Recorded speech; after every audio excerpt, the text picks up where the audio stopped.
Pangalanan na ang mga sangkot na kongresista sa umano'y katiwalian sa flood control projects para mapanagot. Yan ang giit ng isa namang kongresista matapos ang mga isiniwalat ni Senator Ping Lacson sa kanyang privilege speech kahapon. At live mula sa kamera na sa frontline ng balitang yan, si Marian Enriquez. Marian, ano ba ang reaksyon, ano ba ang komento ng mga kongresista dyan tungkol dito sa speech ni Senator Lacson? Yes, Ruth, nakagagalit at nakasusuka ang sistema ng korupsyon. Yan daw yung naramdaman ni Manila 2nd District Representative Rolando Valeriano nang mapanood niya yung privilege speech ni Senator Panfilo Lacson tungkol sa mga maanumalyang flood control projects.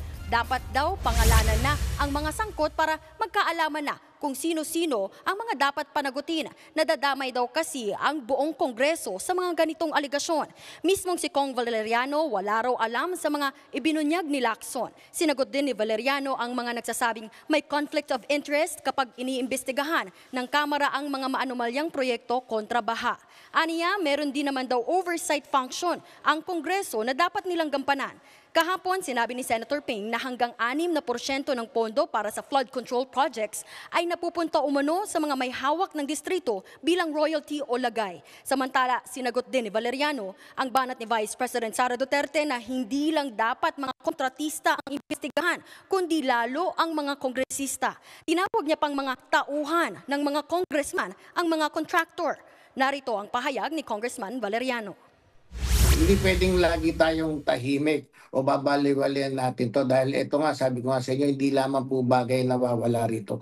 Pati buhay ng dahil dito sa flood control dahil binaha not only in Metro Manila pero halos buong Pilipinas. So siguro po yung kinakalat ni Vice President na yan, mukhang lies na naman po, mukhang kasinungalingan. Para siguro pagtakpan niya yung ibang mga kapalpakan niya. Lagi na lamang kapag may issue sa kanya, ang ituturo niya, Kongreso na rin Ruth, samantala, inaprubahan na nga dito sa Kamara yung resolusyon para sa pagbuo ng Infracom na mag-iimbestiga nga nitong mga flood control projects. Bubuuin nito ng mga komite ng Good Government, Public Accounts at ng Public Works and Highways. Yan muna ang latest dito sa Kamara. Balik sa'yo, Ruth. Yan po ang Express Report ni Marian Enriquez. Mga kapatid, Ruth Cabalco, para sa mabilis na pasada ng mga balitang dapat niyong malaman, mag-follow at mag-subscribe sa social media pages ng News 5.